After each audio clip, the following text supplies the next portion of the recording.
Boom shakalaka. Today's video we are talking about why Bitcoin's next move may very well surprise you. You are definitely not prepared for where Bitcoin is headed. Also, we're going to be taking a look at this important Cardano chart and why you should really pay attention to what's happening with Cardano and Ethereum and all of the latest news today. You'll definitely want to stay tuned. What's up everyone, Randall here from Crypto Love. Today's video, we're talking about the Bitcoin price today, where it is likely to move. This will surprise you. I don't think we're prepared for this. Also guys, we're talking about an important Cardano chart you want to pay attention to, especially if you're a Cardano dipshit, like if you like to buy the Cardano dips. But before we get into it guys, make sure to like, subscribe, click the notification bell. And today's episode is sponsored by PrimeXBT, the award-winning platform that allows you to trade global markets at lightning fast speed. Whether you're new to trading or a seasoned professional, PrimeXBT has the tools you'll need to maximize your profits in any market. Using their co-vesting tools, experienced traders can monetize their skills by allowing others to copy their trading strategies. Or if you're new to trading, you can bypass the pitfalls of learning markets and easily copy the strategies of these successful traders with just the click of a button. Copy trading requires no strategy, skills, or trading experience. All you need is a free PrimeXBT account. Simply click the link in the comments to create your PrimeXBT account and start earning like the professionals today. Now let's take a look at Bitcoin today. Right now, Bitcoin price is sitting on the 4-hour MA 100, the 100 moving average on a 4-hour chart. Now, from the bottom down here in January 22nd, all the way up to the top on February 21st, Bitcoin actually came back and bounced off the 61.8 fib to rest on that 4-hour MA 100. Now, it has broken through below the 4-hour MA 50, and Bitcoin generally has not done it for that long in the bull run. Right here, it was about 18 days max, even though it popped up a couple times before there. So it doesn't like to rest below the 4-hour MA 50, but with what's going on, we might be heading down to this orange line, the 4-hour MA 200. And there's a particular reason why. Now, if we take a look at Bitcoin on a longer time scale, these are weekly candles right here. And Bitcoin is this green and red line. These are the weekly candles. Now, the blue is the 2017 bull run. The yellow is the 2014 bull run. And as you can see, from basically this peak here in the yellow one, we trace this dotted pink line down to this line on the blue one. We actually hit resistance pretty much exactly in the middle, and the timing of this could not be more critical.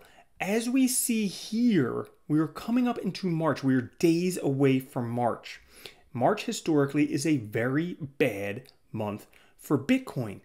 As a matter of fact, there's only ever been 1 year where we had a positive March. That was 2013, where it went up almost 200%. The rest of the years, Bitcoin has been negative. March is a terrible month for Bitcoin.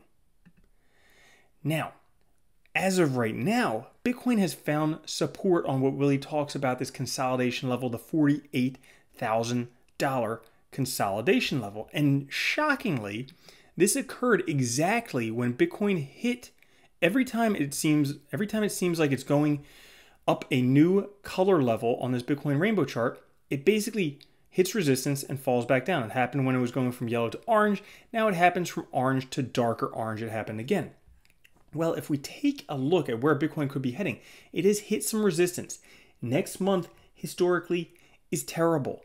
So Bitcoin price might end up coming back down to this level of support right here, right around $40,000. And if we take a look at that here on this chart, well, it looks like this orange line is consolidating with the middle of the bullish megaphone, this dotted white line, and also the 50 fib right around $40,000 to $43,000. So that could potentially be the next level that Bitcoin is headed to.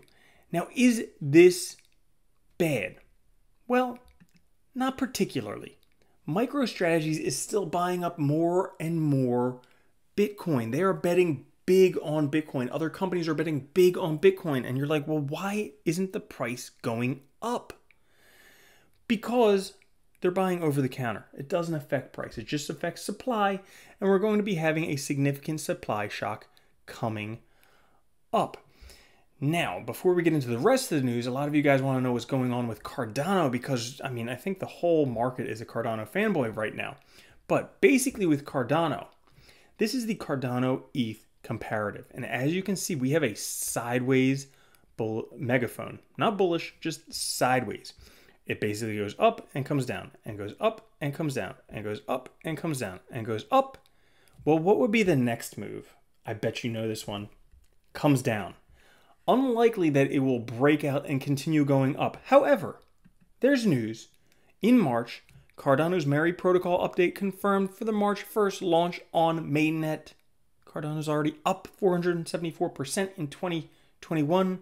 Reversion to the mean, potentially coming down. There's a lot of news in the works for Ethereum, including a big Andreessen Horowitz $25 million funding round for Optimism, Ethereum's scaling solution.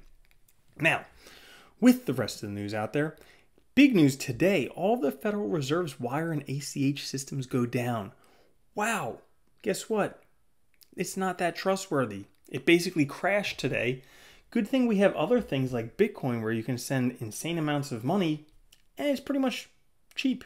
Like if you've ever tried, I once sent about $2,000 using like a bank transfer, and I think it costs like $400 to do that, to send it from here to Germany.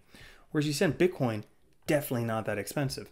Also in the news today, Ripple is now registered as a Wyoming business. Wyoming is very friendly for cryptocurrencies. Not only that, but you don't have income taxes there, sales tax a lot lower. So a lot of companies and people could potentially be moving to Wyoming. I actually considered it myself. And lastly, optimistic news from Goldman Sachs. They say that gold and Bitcoin will not cannibalize each other. Mainly, they say, in an environment of broadband dollar weakness and still very low and negative real rates, we do not see either asset cannibalizing each other and see room enough for both. Predominantly, gold remains the defensive play, while Bitcoin was more risk on. Bitcoin serves a different role in portfolio versus gold, basically because of the crypto's legendary volatility. So Bitcoin is like gold, only more speculative. Now, in essence, today's video, guys, I'm still super bullish about Bitcoin in the long term. And as a matter of fact, I had some people at work recently talking about the Bitcoin dip. This is when their antennas start going up, and then once Bitcoin doubles, they're going to start buying in. Well, this is kind of the beginning of the end, but first, I think we may see another even bigger dip happening before the price shoots back up. So guys, thank you so much for watching. If you did enjoy, make sure to like, subscribe, click the notification bell, and I'll catch you later. Peace.